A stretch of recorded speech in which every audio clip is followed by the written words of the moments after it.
യൗമഇദിൻ അന്നേ ദിവസം തുഹദ്ദിസു ആ ഭൂമി സംസാരിക്കുന്നതാണ് അഖ്ബാറഹ അതിന്റെ വാർത്തകളെ, അതിന്റെ ഉള്ളിൽ ശേഖരിക്കപ്പെട്ടിരിക്കുന്ന ന്യൂസുകളെ അത് സംസാരിക്കുന്നതാണ്.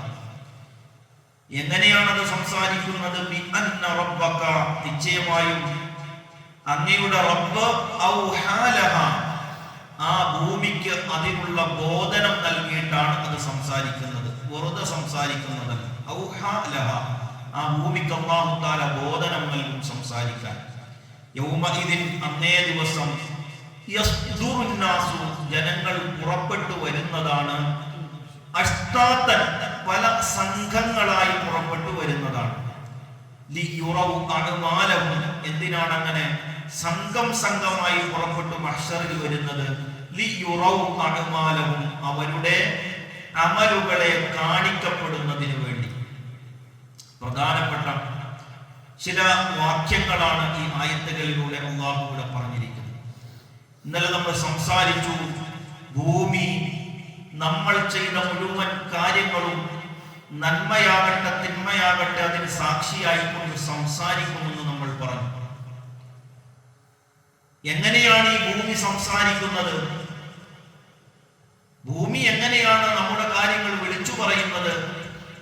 അവിടെ അല്ലാഹു തആല പറയുന്നു ബി അന്ന റബ്ബക ഔഹാലഹ റബ്ബായ അല്ലാഹു തആല അതിന് ബോധനം നൽകും, അതിനോട് സംസാരിക്കാൻ പറയും, അതിനുള്ള കഴിവ് അല്ലാഹു കൊടുക്കും. അങ്ങനെയാണ് ഈ ഭൂമി നമ്മെ കുറിച്ച് സംസാരിക്കുന്നത്. ഒരു മനുഷ്യൻ മനസ്സിലാക്കേണ്ടത്, നമ്മൾ ഒരു പ്രവൃത്തി, ഒരു നന്മയാകട്ടെ തിന്മയാകട്ടെ ഇവിടെ പ്രവർത്തിക്കുമ്പോ നമുക്ക് അതിന് സാക്ഷിയായി ഒരുപാട് കാര്യങ്ങൾ, ഒരുപാട് സംഗതികൾ ഇവിടെ നിൽപ്പുണ്ട്. നമ്മൾ ഓർക്കും ആരും കാണുന്നില്ലല്ലോ, ഞാൻ ചെയ്യുന്ന തെറ്റുകൾ ആരും അറിയുന്നില്ലല്ലോ എന്ന് വിചാരിച്ച് പലപ്പോഴും പല പ്രശ്നങ്ങളുടെയും ഉള്ളിൽ പരസ്പരം കള്ളങ്ങൾ പ്രയോഗിക്കുന്ന ആളുകളാണ് പ്രശ്നങ്ങൾ അവിടെ സംജാതമാക്കുന്നത്. എന്നാൽ അതൊക്കെ ഇവിടെ രേഖപ്പെടുത്തി അതിന് സാക്ഷികൾ അല്ലാഹു നിശ്ചയിച്ചിട്ടുണ്ട്. ഒന്നാമതായി അല്ലാഹു തആല നമ്മുടെ മുഴുവൻ കാര്യങ്ങൾക്കും സാക്ഷിയാണ്. വല്ലാഹു അലാ കുല്ലി ഷൈഇൻ ഷഹീദ്, അവൻ എല്ലാ കാര്യങ്ങൾക്കും സാക്ഷിയാണ്. അത് കഴിഞ്ഞാൽ നമ്മുടെ പ്രവർത്തിക്കുന്ന സ്ഥലങ്ങൾ നമുക്കിതിൽ സാക്ഷിയാണ്. നമ്മൾ എവിടെ വെച്ചെന്ത് പ്രവർത്തിക്കുന്നു, അത് ആകാശത്തിലാണെങ്കിലും ഫ്ലൈറ്റിൽ വെച്ചാണ് ഒരു തിന്മ ചെയ്യുന്നതെങ്കിലും അത് ഭൂമിയുടെ പരിധിയാണ്. ഈ ആകാശം എന്ന് നമ്മൾ പറയുന്ന ഈ ഫ്ലൈറ്റ് സഞ്ചരിക്കുന്ന സ്ഥലം യഥാർത്ഥത്തിൽ ഒന്നാം ആകാശം എവിടെയാണെന്ന് പോലും ഇന്ന് ശാസ്ത്രം കണ്ടെത്തിയിട്ടില്ല. ഒന്നാം ആകാശത്തിന്റെ 4% മാത്രമാണ് ഇന്ന് ശാസ്ത്രം കണ്ടെത്തിയിട്ടുള്ളൂ. അപ്പോ ഈ ആകാശത്തിലൂടെ ഫ്ലൈറ്റുകൾ സഞ്ചരിക്കുന്നു എന്ന് പറയുമ്പോൾ അത് ഭൂമിയിലൂടെ തന്നെയാണ് സഞ്ചരിക്കുന്നത്. അപ്പോ അതൊക്കെ രേഖപ്പെടുത്തി വെക്കുന്നുണ്ട് കൃത്യമായി. അതുപോലെ മൂന്നാമതായി 2 മലക്കുകൾ അല്ലാഹു തആല നിശ്ചയിച്ചിട്ടുണ്ട്.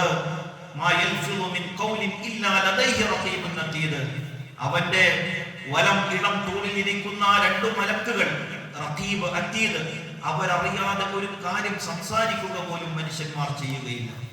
അതുപോലെ പ്രധാനപ്പെട്ട സാക്ഷികളുണ്ട്.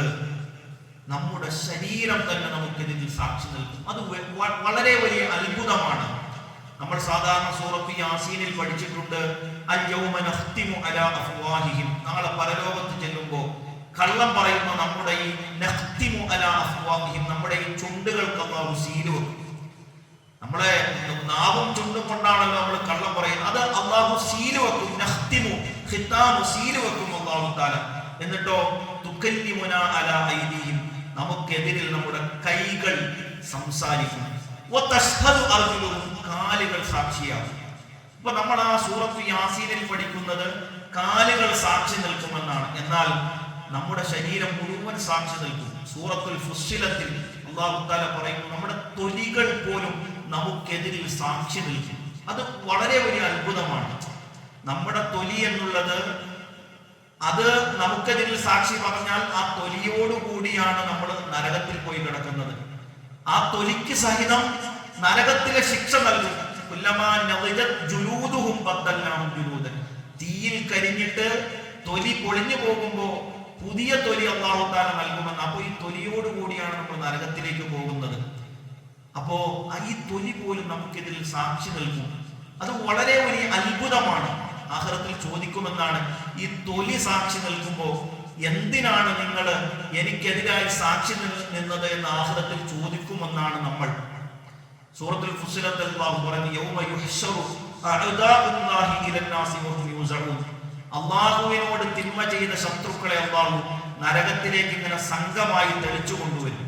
ആ സമയത്ത് ഹത്താ ഇദാ ജാഊഹാ ശഹിദ അലൈഹിം, ആഖിറത്തിൽ അവർ വരുമ്പോൾ അവരുടെ മേൽ സാക്ഷിയാകും. സംഉഹും, അവരുടെ കാതുകൾ സാക്ഷിയാകും. വഅബ്സാറുഹും, അവരുടെ കണ്ണുകൾ സാക്ഷി നൽകും. വജുലൂദുഹും, അവരുടെ തൊലികൾ സാക്ഷി നൽകും. ബിമാ കാനൂ യഅമലൂൻ, പ്രവർത്തിച്ചതിനൊക്കെ തൊലികൾ സഹിതം സാക്ഷി നൽകും. ആ സമയത്ത് നമ്മൾ ചോദിക്കുമെന്നാണ്. വഖാലൂ ലിജുലൂദിഹിം, ആ സമയത്ത് തൊലികൾ പോലും എതിരായി സാക്ഷി നിൽക്കുമ്പോൾ ആ തൊലികളോട് ചോദിക്കുമെന്നാണ്. വഖാലൂ, അവർ ചോദിക്കും, ലിജുലൂദിഹിം, തൊലികളോട് ചോദിക്കും, ലിമ ശഹിദ്തും അലൈനാ, നീ ഞങ്ങൾക്കെതിരായി പറഞ്ഞാൽ നീ സഹിതം നരകത്തിൽ പോയി കിടക്കേണ്ടി വരും, എന്നിട്ടും എന്തിനാണ് ഞങ്ങൾക്കെതിരെ സാക്ഷി പറഞ്ഞത് എന്ന് ആ തൊലിയോട് ചോദിക്കും. അപ്പൊ തൊലി പറയുന്ന ഒരു വാക്കുണ്ട്, അന്തഖനല്ലാഹുല്ലദീ അന്തഖ കുല്ല ശൈ. എല്ലാ വസ്തുക്കളെയും സംസാരിച്ച, എല്ലാ ആളുകളെയും സംസാരിച്ച ഞങ്ങളുടെ റബ്ബായ അല്ലാഹു തആല ഞങ്ങളോട് ഇന്ന് സംസാരിക്കാൻ പറഞ്ഞു. ഞങ്ങൾക്ക് സംസാരിക്കാതിരിക്കാൻ കഴിയില്ല ഇന്ന്. അല്ലാതെ അവര് പോയി കിടക്കേണ്ട, അവരോട് സഹിതം കിടക്കേണ്ടതാണ് നരകത്തിൽ, പക്ഷെ അവർക്ക് സംസാരിക്കാതിരിക്കാൻ കഴിയില്ല. അപ്പോ തൊലികൾ സഹിതം നമുക്ക് ഇതിൽ സാക്ഷി നിൽക്കും. അല്ലാഹു തആല നമ്മയൊക്കെ ആ ഒരു അവസ്ഥയിൽ നിന്ന് കാത്തു രക്ഷിക്കുമാറാകട്ടെ. ഇനിയാണ് വലിയ സംഭവം നടക്കുന്നത്. യൗമ ഇതിൻ, അന്നേ ദിവസം യസ്തുറുന്നാസു, ജനങ്ങൾ വരും, മസ്താത്തൻ, സംഘം സംഘങ്ങളായി വരും. ലിയുറൗ അഅമാലഹും, അവരുടെ അമലുകളെ കാണിക്കാൻ. നമ്മള് കൂട്ടമായി നിൽക്കുമ്പോൾ നമുക്കൊരു മാനസിക ബലമുണ്ട്. എന്നാൽ നമ്മൾ ഒറ്റപ്പെടുത്തി കഴിഞ്ഞാൽ അതിൻ്റെ വിഷമം, അതിൻ്റെ സങ്കടം അത് വളരെ വലുതാണ്. നമുക്ക് പറഞ്ഞറിയിക്കാൻ കഴിയില്ല. ഒരു സംഘത്തിന്റെ ഇടയിൽ നിന്ന് നമ്മെ മാത്രം ഒറ്റപ്പെടുത്തി കഴിഞ്ഞാൽ അതിൻ്റെ വേദന നമുക്ക് സഹിക്കാൻ കഴിയില്ല. എന്നാൽ നാളെ ഇങ്ങനെ മഹ്ശറിലേക്ക് നമ്മൾ പോകുമ്പോൾ സൂറത്തു യാസീനിൽ നമ്മൾ ഓതുന്നുണ്ട്, വംതാസുൽ യൗമ അയ്യുഹൽ മുജ്രിമൂൻ. എല്ലാവരും ഇങ്ങനെ സംഘമായിട്ട് പോകുമ്പോൾ അല്ലാഹു വിളിച്ചു പറയും, വംതാസുൽ യൗമ അയ്യുഹൽ മുജ്രിമൂൻ. തെറ്റ് ചെയ്ത ആളുകളൊക്കെ ഇങ്ങോട്ട് മാറി നിൽക്കാൻ പറയും. വല്ലാത്തൊരു സംഭവമാണ്. നമ്മളിങ്ങനെ കൂട്ടമായി പോകുമ്പോൾ നമ്മളെ ഇങ്ങനെ മാറ്റി നിർത്തുന്ന അവസ്ഥ. ഈ ആയത്തോതിയിട്ട് മഹാരഥന്മാരായ മുൻഗാമികൾ രാത്രി മുഴുവൻ കരഞ്ഞിട്ടുണ്ട് എന്ന് ചരിത്രങ്ങളിൽ നമുക്ക് കാണാം. ബഹുമാനപ്പെട്ട മുആദ് ഇബ്നു ജബൽ റളിയല്ലാഹു അൻഹു, ഈ ആയത്തും ഇതുപോലെ സമാനമായ ആയത്തുണ്ട്. യൗമ യുൻഫഖു ഫിസ്സൂരി, നാളെ മഹ്ശറിൽ സൂറിൽ ഊതിക്കഴിയുമ്പോൾ ഫതഅതൂന അഫ്വാജ, നിങ്ങൾ സംഘം സംഘമായി വരുമെന്ന ആയത്ത് മുആദ് ഇബ്നു ജബൽ റളിയല്ലാഹു അൻഹു ഓതിയിട്ട് ഹബീബായ നബി തങ്ങൾ ചോദിച്ചു, നബിയെ, ഈ ആയത്തിൽ പറയുന്ന ഈ ആളുകളെ മൊത്തം വേർതിരിച്ചു കൊണ്ടുവരുന്ന ഒരു സംവിധാനം, അത് വളരെ വലിയ ഒരു സംഭവമായിരിക്കുമല്ലോ, അതിനെക്കുറിച്ച് പറഞ്ഞു തരാൻ പറഞ്ഞു. ആ സമയത്ത് നബി തങ്ങൾ മുആദ് ഇബ്നു ജബൽ റളിയല്ലാഹു അൻഹു പറഞ്ഞു, യാ മുആദ്, അല്ലയോ മുആദേ, ലഖദ് സഅൽത അൻ അംരിൻ അദീം, നീ ചോദിച്ചത് വളരെ വലിയ ഒരു കാര്യമാണ്. അത് പറഞ്ഞിട്ട് നബി തങ്ങൾ അല്പം നിന്നിട്ട് അർസല അയ്നാനി ബാക്കിയ, നബി തങ്ങളുടെ കണ്ണുകൾ ഇങ്ങനെ നിറഞ്ഞൊഴുകി. എന്നിട്ട് നബി തങ്ങൾ പറയുന്നു, യുഹ്ശറു യൗമൽ ഖിയാമത്തി, ഖിയാമത്ത് നാളിൽ കൊണ്ടുവരപ്പെടും, മിൻ ഉമ്മത്തി, എൻ്റെ ഉമ്മത്തിൽ നിന്ന്, അശറത്തു അസ്നാഫിൻ, 10 വിഭാഗങ്ങളെ വേർതിരിച്ചു കൊണ്ടുവരും. അവരെ മയ്യസഹുല്ലാഹു അനിൽ മുസ്ലിമീൻ, മുസ്ലിമീങ്ങളിൽ നിന്നും മാറ്റി നിർത്തും. സവ്വറഹും അലാ സുവരിൻ, അല്ലാഹു തആല അവർക്ക് വേറെ കോലങ്ങൾ നൽകും. എന്നിട്ട് നബി തങ്ങൾ പറയുന്നു, ഒന്നാമത്തെ കോലം സൂറത്തുൽ ഖിറദത്തി, കുരങ്ങന്റെ രൂപത്തിൽ നാളെ ആഖിറത്തിൽ വരും. സൂറത്തുൽ ഖിൻസീരി, പന്നിയുടെ കോലത്തിൽ നാളെ എൻ്റെ ഉമ്മത്തിൽ നിന്ന് ചിലർ വരും.